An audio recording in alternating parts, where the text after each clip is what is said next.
جناب اسلام آباد سے وحید احمد بات کر رہا ہوں۔ مفتی حسان صاحب کی خدمت میں عرض ہے کہ دنیا کی زندگی کیا ہے، کب شروع ہوئی، کب تک رہے گی، اور بعض لوگ کہتے ہیں کہ 1400 صدیاں، بعض کہتے ہیں 1500 صدیاں۔ کیا حدیث کی روشنی میں کائنڈلی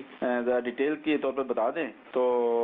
تاکہ ہمیں سمجھ بھی آ جائے کہ اس کا یہ کیا راز ہے۔ دیکھیں، ایک حدیث مبارکہ میں جو امام اہل سنت رحمۃ اللہ تعالی علیہ نے فتاوی رضویہ کی 5ویں جلد کے اندر نقل فرمائی ہے کہ دنیا کی عمر 7000 سال بیان کی گئی ہے، کہ دنیا کی عمر 7000 سال، یعنی کوئی بھی مسلمان جہنم کے اندر 7000 سال سے زیادہ نہیں رہے گا۔ یہ حدیث دنیا کی عمر 7000 سال ہے، یہ بھی امام اہل سنت نے نقل فرمایا، اور یہ بھی بیان فرمایا کہ دنیا کی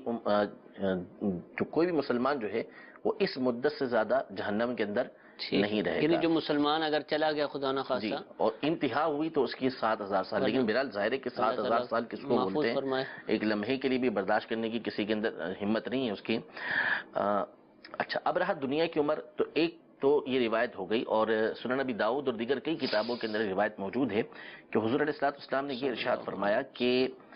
دنیا کی عمر 7 دن ہے، ٹھیک ہے، اور ہمیں آخری دن کے اندر بھیجا گیا ہے۔ صحیح، تو 7 دن سے مراد یعنی ہر دن 1000 سال کا، ٹھیک، تو ہمیں 7ویں 1000ویں سال کے اندر بھیجا گیا ہے کہ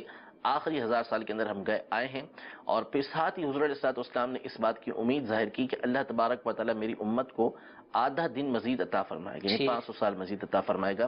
لیکن بات یہاں پر یہ ہے کہ اصل میں قرآن مجید فرقان حمید کے اندر کئی ایک مقام پر جو قیامت کے آنے کا ذکر فرمایا ہے وہ بغتتاً فرمایا ہے کہ وہ اچانک آئے گی،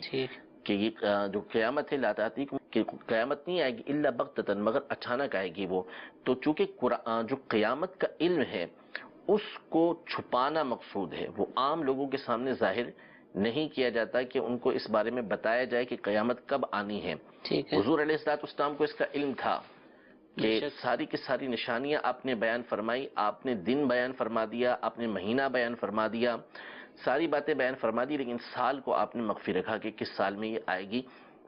وجہ یہ ہے کہ سال بھی اگر بتا دیتے تو ظاہر ہے کہ وہ جو قرآن پاک کا حکم ہے کہ اچانک قیامت نے آنا ہے وہ پھر نہ رہتا۔ تو چونکہ قیامت کا یہ علم مخفی رکھا گیا ہے، پوشیدہ رکھا گیا ہے، اس لیے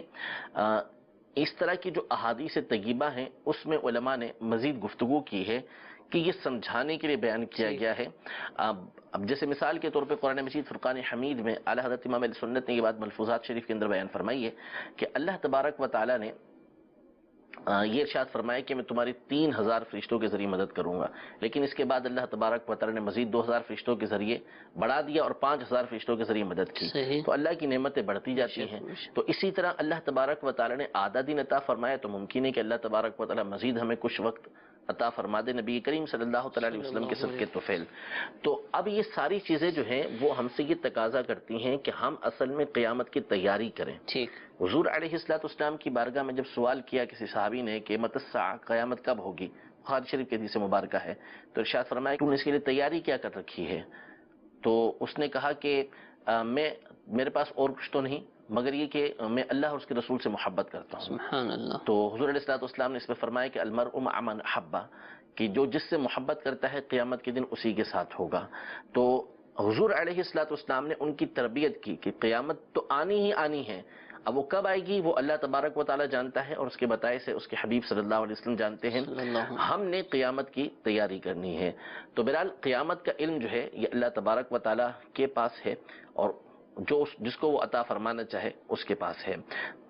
باقی رہا عمر کے حساب سے، تو میں نے آپ کو عرض کر دیا کہ حدیثوں کے اندر جو ہے وہ 7 دن بیان کیے گئے، آدھے دن کی مزید امید کی گئی، اور اس کی تشریح میں علماء نے یہ بیان فرمایا کہ نبی رحمت صلی اللہ تعالیٰ علیہ وسلم کی برکت سے امید ہے کہ اللہ تبارک و تعالیٰ اس میں کچھ اور اضافہ فرما دے گا۔